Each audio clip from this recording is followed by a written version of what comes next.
I can explain, Mika. Maagap na tumayo mula sa kama ni Maki.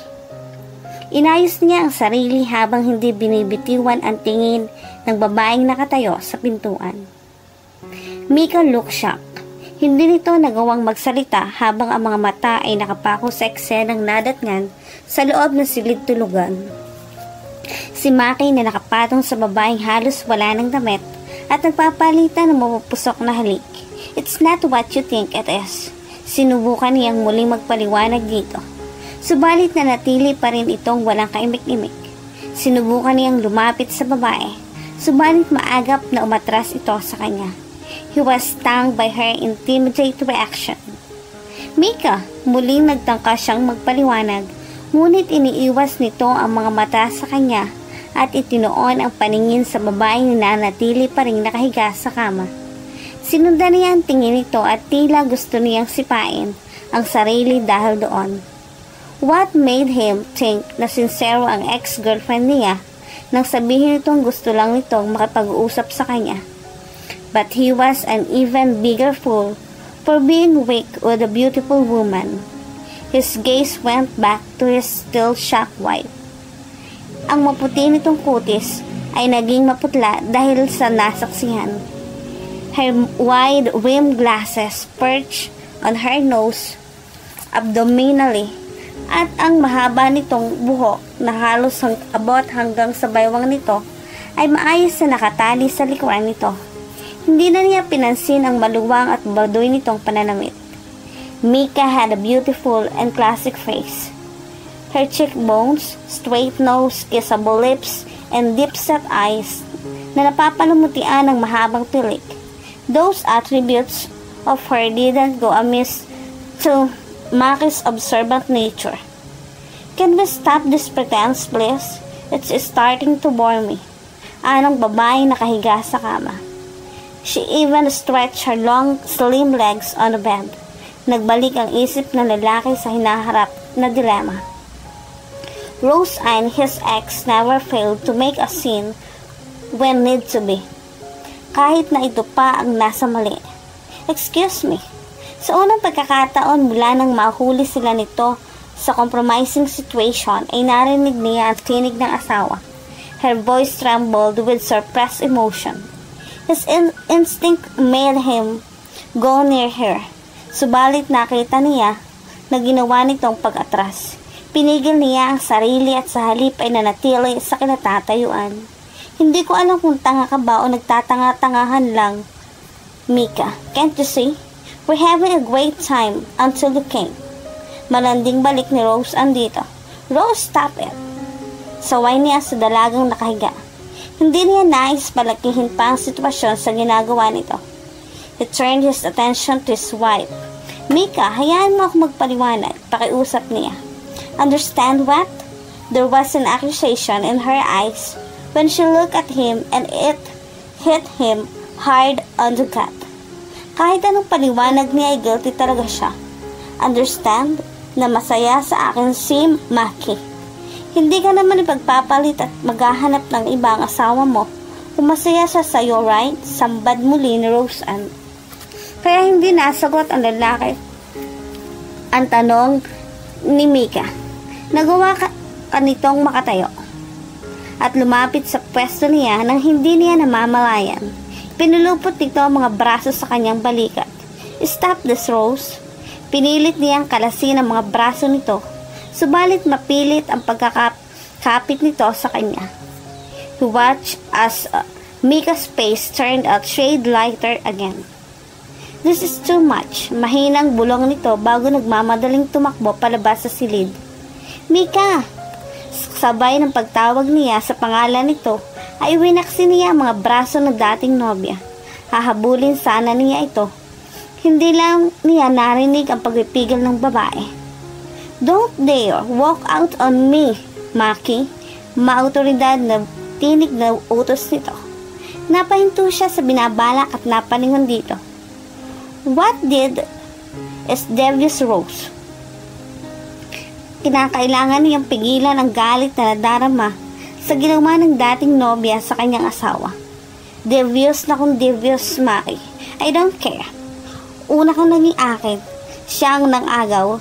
Her words were like shards of ice. Napapailing na lamang siya sa narinig. In a way, may punto ito. He and Mika were married not because they love each other. Ikinasal sila dahil sa isang pagkakamali. The two of them belong to the same group of friends since college. Nasama sa barkada si Mika dahil sa kaibigan nitong si Jenna, na kaibigan niyang si Ariel. They were 4 in the group. Kahit kailan ay hindi na siya naging malapit kay Mika dahil na rin sa salungat nilang personalities. He was a playboy while she was conservative. Tuwing Biyernes ay nakasanayan na nilang gumimik sa labas at magpunta sa bar. Isang beses na lumalabas sila ay nagkataong nagkaaway sila ng nobyang si Roseanne, kung kaya naparami siya ng inom. Nakapag-inuman siya sa 3 kabarkada sa bahay ni Ariel. Namagising siya kinabukasan ay nagisnan na lang niyang katabi na niya si Mika. May nangyari sa kanila nung gabing iyon. Dahil sa pangyayaring iyon ay dinaos ang isang mabilisang kasal sa pagitan ng dalawa at ngayon nga, makalipas ang 1 linggong pagsasama ay mukhang hindi na magtatagal sa panahon nilang mag-asawa dahil na rin sa paggugulo ng ex niya. Napapailing na inayos niya muli ang suot bago magsimulang maglakad palabas ng kwarto. Maki, saan ka pupunta? Pigil muli ng dating nobya. He looked at her over his shoulder. I'm going to fetch my wife. His resolve was absolute. Naramdaman na lang niya ang pagtama ng isang unas sa kanyang likod. Hindi niya iyon masyadong pinansin. Maki, don't you get it? Pinikot ka lang ng santikang iyon. Niloloka ka niya. The woman rattled on. Tumigil siya sa paglalakad at humarap dito. You may be right, pero hindi na rin tama ang ginawa ko natin sa kanya. At kahit ano pa ang gawin natin, no one can change the fact that she is my wife, Rose. Yun lang at tuluyan na niyang iniwan ang babae. Desidido ka na ba talaga, Mika? Ang lungkot sa mga mata ni Jenna nang bumaling ito sa kanya.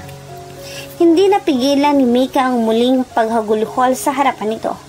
Niyakap siya ng matalik na kaibigan. Ayoko na talaga, Jen. Hindi ko na kayang magbukhang tanga at mahina. Gusto kong lumayo. Sa naninikip na lalamunan ay nagawa niyang sabihin ito. Kaya nga sinasabi ko na sa iyo na mali ang choice na magpakasal ka kay Maki. I told you, he's not the marrying type. Napakapalikero na lalaking iyon. Walang siniseryosong bagay. Napapailing na lang ito habang hinihimas ang kanyang likod. Somehow Mika was soothed by her gesture. Kahit papaano ay nagagawa niyang makalma ang damdamin. Pero wala naman akong pagpipilian dyan, bagsak ang loob na balik niyang muli bago muling umiyak. Labag din sa kalooban niya ang nangyaring pagpapakasal kay Maki. She didn't intend to get married at 20. Para sa kanya ay napakabata pa niya. Pangarap niya ang maging sikat na painter at makilala sa ibang bansa tulad ng kanyang namayapang ina. Sinikap niya makapagtapos ng fine arts sa UP para na rin mapatunayan ang kasing galing siya ng kanyang ina. Malayo sa isip niya ang pagpapakasal, ngunit nasira ang kanyang mga pangarap ng gabing may nangyari sa kanila ni Maki. The memory was a bit vague, subalit nadama niya ang telltale signs ng pagbabago sa kanyang katawan na maging katabi ang binata ng sumunod na umaga at pareho silang walang saplot. Hindi niya kailanman inakala na ibibigay niya ang sarili ng ganoon-ganoon lamang sa isang lalaki, lalo na sa katulad ni Maki. Hindi niya ito gusto kahit magkabarkada sila. He was the epitome of the man she did not want for a lover, babaero at mahilig sa good time. Subalit sa kabila ng mga hindi kaaya-ayang ugali nito, ay pumayag ito sa kasal na ipinilit na kanilang mga magulang. Pinangako pa nito sa kanya ang isang mahalagang bagay na siyang pinaghahawakan niya mula nang siya ay kasal. Hindi ko alam kung ano ba talaga ang ibig sabihin ng tunay na pagmamahal, Mika. Pero ipinapangako ko sa'yo, sasabihin ko na lang kapag mahal na kita. Ayos ba yon? He even said the charming promise with a wink. Lalo tuloy siyang naiyak sa alaalang iyon. Akala ko maaayos namin ang pag-asama namin. Kahit pareho kaming uncertain sa decision naming magpakasal. I was wrong. Muli ay humagulhol siya. Mika, 1 linggo pa lang kayong sasama at sa palagay mo maaayos na agad ang relasyon nyo? Tugon nito. Hannah, pumababaw lang sana ang nangyari pero hindi. I saw him with a rose on. Halos pareho na silang walang suot na damit. My God, humahagulhol na balik niya. Tahana, anong gagawin mo ngayon? Nag-aalalang tanong nito. Kumala siya mula sa yakap ng kaibigan. Luhaan pa rin siyang bumaling dito. Nakapagpasya na ako. Aalis na ako. Aniya sa pinakatatag na tinig. Saan ka pupunta? Naguguluhan pa rin tanong nito. Sa Malaya, sa States. Kailangan kong umalis dito para hindi ko na maisip ang kaguluhang ito. I want to forget all this. I want to forget him. Sagot niya habang pinapahid ang luha. Mika, kahit lumayo ka sa mata ng tao at sa mata ng Diyos, ay mag-asawa pa rin kay ni Maki. Marahang pagpapaliwanag ni Hannah. I don't care. Kahit naman mag-asawa kami sa papel, ay nagagawa pa rin niyo akong pagtaksilan. Magagawa ko din ang gusto ko. Aalis ako and that's final. She decided.